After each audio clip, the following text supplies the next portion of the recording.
নমস্কার বন্ধুরা, মাসালামন্ত থেকে কুম। আমি আবার আজকে একটা নতুন রেসিপি নিয়ে তোমাদের সবার সামনে হাজির হয়ে গেছি। সেটাই কী করে করছি সেটা তোমাদের সকলের সঙ্গে শেয়ার করছি। আজকে দেখাবো, সামনেই আমাদের বড়দিন, কেক খাওয়ার সেই একদম ঘরোয়া পদ্ধতিতে কী করে কেক তৈরি করব সেটাই দেখাচ্ছি। যাদের ওটিজি নেই, ওভেন কিছু কেকের ওভেন নেই, তারাও কী করে ঘরে কেক তৈরি করবে। দেখো, আমি এখানে এই কাপের 2.5 কাপ ময়দা নিয়েছি।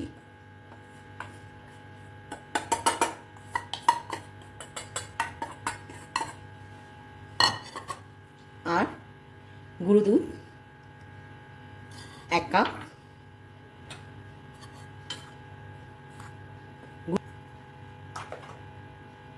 আমি আজকের একটা প্লেন কেকও প্রথমে করব।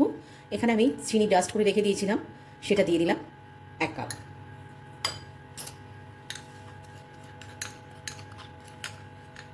মিষ্টিটা যদি কেউ কম খাও বুঝেই দেবে, যদি কেউ কম খাও তাহলে হালকাও দিতে পারো, আর যারা কড়া মিষ্টি খাবে তারা একটু বেশি করে দিয়ে দেবে। আমি এখানে চিনি ডাস্ট করে দিচ্ছি, আর যদি কেউ মনে হয় যে না, চিনিটা একটু ক্যারামেল করেও দিতে পারো। কিন্তু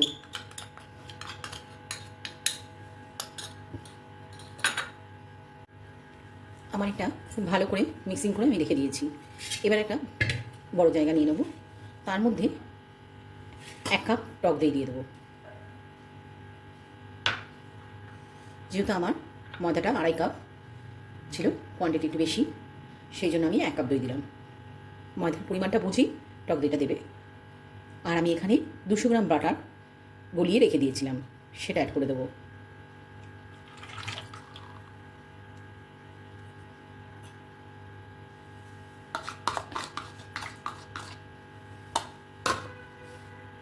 এবার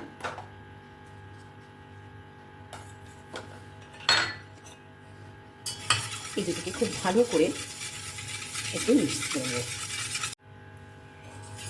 এটাকে খুব ভালো করে মিশিয়ে নিয়েছি।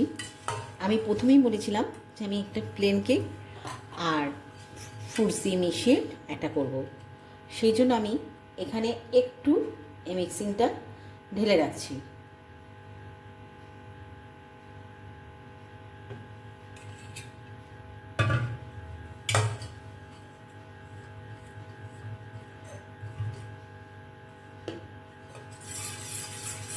ফ্রুটসটাই বেশি করব। এবার একটা কাপের মধ্যে আমি একটু দুধ নিয়ে নিয়েছি, তার মধ্যে কোকো পাউডার 1 চামচের কম, হাফ চামচ দিয়ে দিলাম। দিয়ে এটাকে একটু ভালো করে মিক্সিং করে নেব।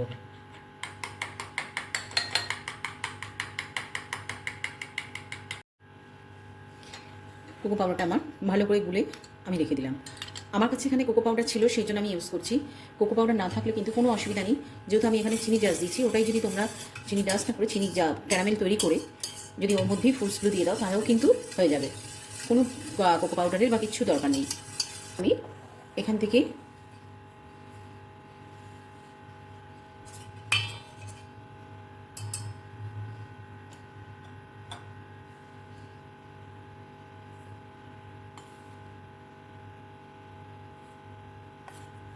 এটা গোলার সময় যদি একটুখানি ঘন হয়ে যায়, আমি কিন্তু একটু দুধ আর জল মিশিয়ে দেবো।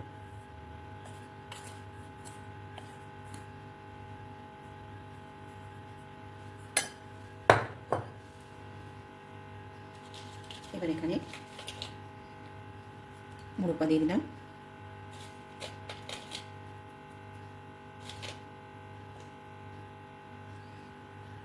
কালো কিশমিশ দিয়ে দিলাম,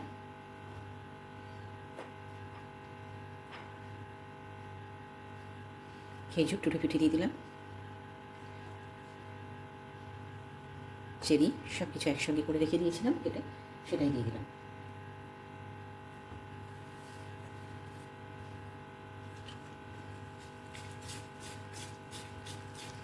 এবারে ভালো করে এটাকে মিক্সিং করব। এর মধ্যে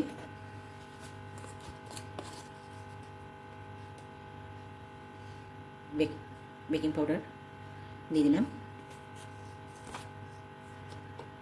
1 চামচ, আর বেকিং সোডা 1/2 চামচ।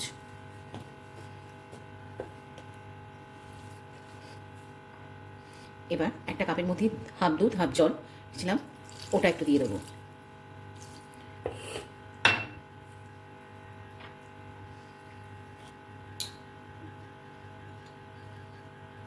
আর দিয়ে দেবো অরেঞ্জ ফ্লেভার।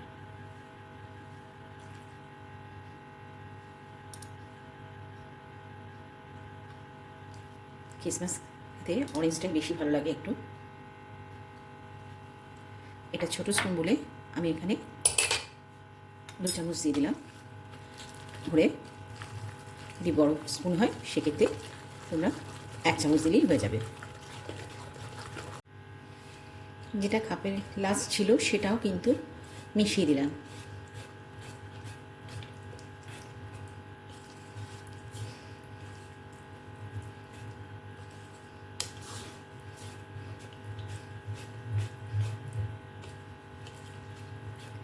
ব্যাস, খুব ভালো করে মিক্সিং হয়ে গেছে। এবার আমরা ঠিক যেটা বলেছিলাম ফ্রুট ছাড়া যেটা প্লেন একটা কেক করবো সেটা কীভাবে করবো সেটাও দেখিয়ে দিচ্ছি। ঠিক আমরা আগেই মিশিয়ে রেখে দিয়েছিলাম যেটা ময়দা, পাউডার মিল্ক আর সুগার পাউডার দিয়ে, সেটাতে একটু আমি ময়দা অ্যাড করেছি, কেন ওটাতে আর একটু চিনিও অ্যাড করতে হয়েছিল, আর আমি একটু ময়দা অ্যাড করে দিয়েছি। মিল্কটা অনেকটা বেশি হয়ে গেছিলো।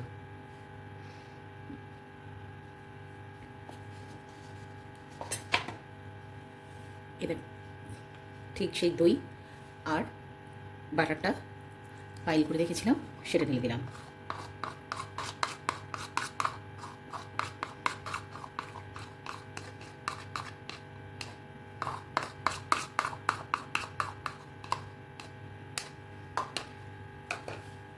কেক বানালেই আমাকে ফ্রুট কেক প্লাস প্লেন কেকও বানাতে হয়, একটু ফ্রুট ছাড়া, গোটা গোটাগুলো ছাড়া। সেই জন্য আমার ঘরে আমার একজন রয়েছে যে তিনি ফ্রুটস খাবেন না, তো তার জন্য আমাকে স্পেশালি এগুলো বানাতে হয়। এখানে একটু আমি কোকোনাটগুলো দিয়ে দেবো।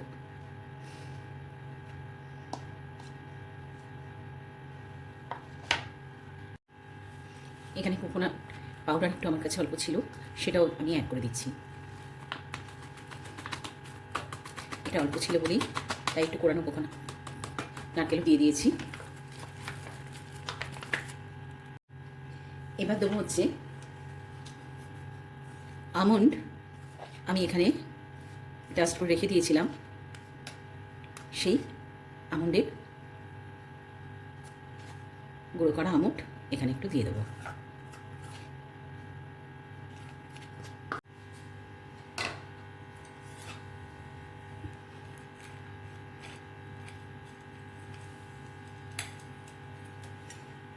আর একটু এলাচ দিয়ে দেবো। আমি এলাচের দানাই দিয়েছি, তোমরা চাইলে ডাস্ট করে দিতে পারো।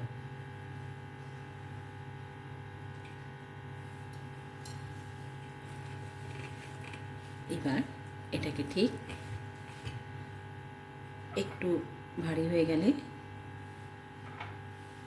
দুধ আর জল রেডি করা রয়েছে সেটা দিয়ে দেবো। দুধের সঙ্গে জলটা অবশ্যই মেশাবে, তা না হলে ভারী দুধ দিলে কিন্তু কেকটা একদম চিটচিট হয়ে যাবে আর শক্ত হয়ে যাবে।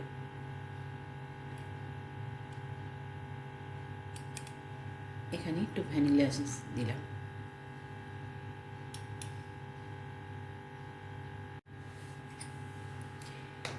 এবার এখানে খাওয়ার সোডা দিয়ে দিলাম আর বেকিং পাউডার 1/2 চামচের দিয়ে দিলাম। এবার একটা ফয়েল প্যাক নিয়ে নিয়েছি, এর মধ্যে আমি একটু তেল ভালো করে দিয়ে, হোয়াইট অয়েল দিয়ে একটু ব্রাশ করে দেবো। এটাকে মুছিয়ে রেখে দিয়েছিলাম,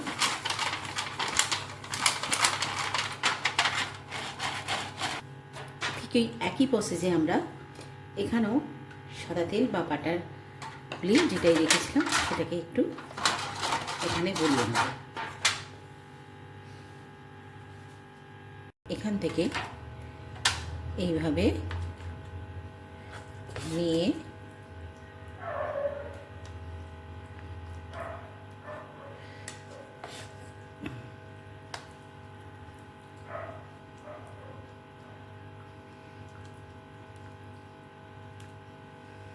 আমি তোমাদেরকে একটা করেই দেখিয়ে দিচ্ছি। ঠিক এই প্রসেসেই আমি সেম সবগুলো করব। ব্যাস,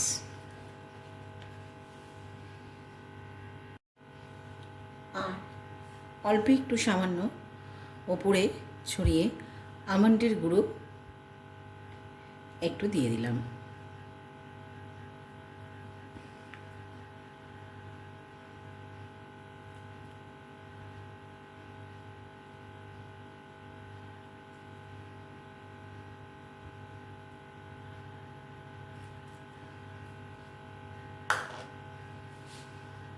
কেউ চাইলে গোটা আমন্ডও দিতে পারো। ওভেনে একটা প্রেশার কুকার বসিয়ে দিয়েছি। এবার এই প্রেশার কুকারের মধ্যে আমি একটু খানিকটা নুন দিয়ে দেবো।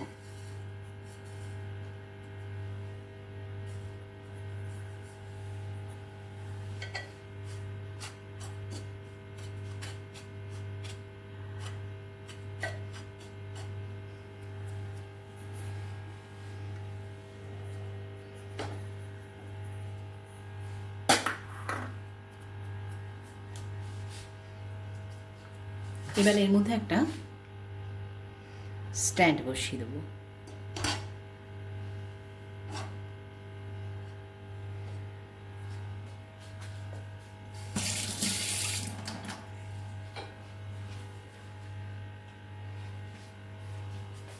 এবার এটা ঢুকিয়ে দেবো।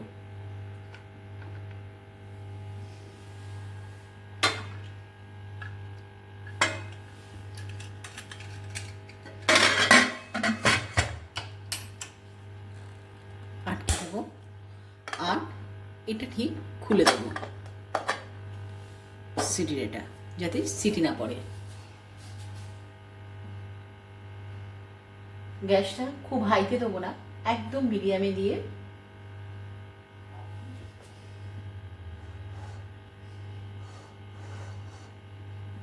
রেখে দেবো।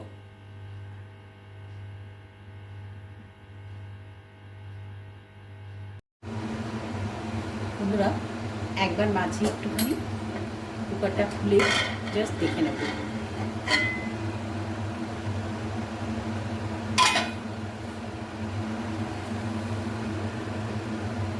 দেখো, পুরো একদম দোকানের মতন ফুড কেক তৈরি হয়ে গেছে। এবার ঠিক এই ওপরে একটু বাটার ব্রাশ করে দেবো।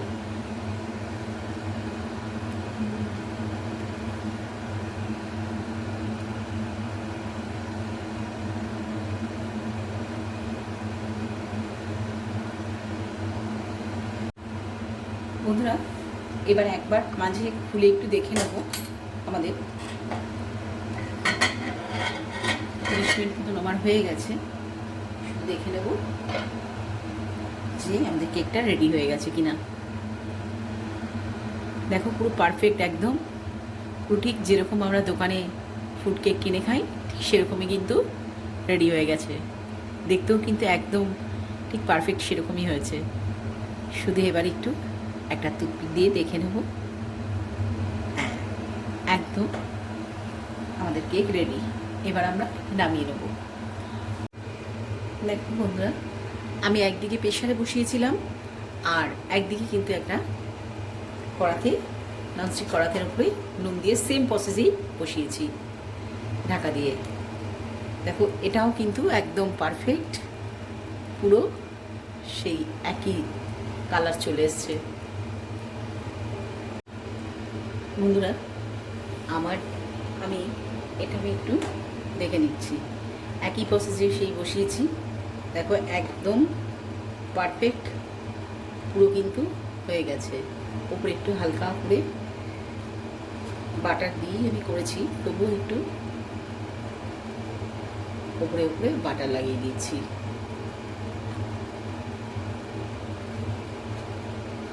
আমার ফুড কেক, প্লেন কেক একদম রেডি।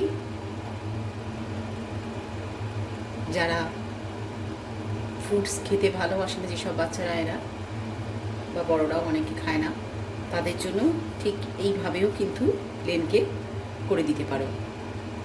আর ফ্রুটসগুলো যদি একটু পেস্ট করে নাও, যাতে তারা বাচ্চারা বুঝতে না পারলো, তাহলে তো কোনো অসুবিধাই নেই, সেটাও কিন্তু দিতে পারো পেস্ট করে। এবার আমরা নামাবো। তার আগে একটা দেখি একদম পুরো ভেতর থেকে ভালোভাবে হয়ে গেছে।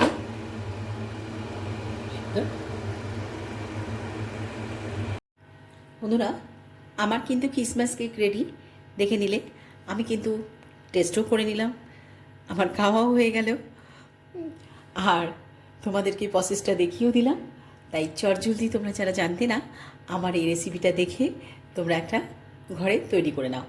দেখবে আমি 100% শিওর যে তোমরা একবার কিন্তু ঘরে এইভাবে যদি বানিয়ে খেতে পারো, তাহলে তোমরা আর বাড়ি থেকে কিনে খাবে না, বারবার তোমরা ঘরেই বানিয়ে খাবে।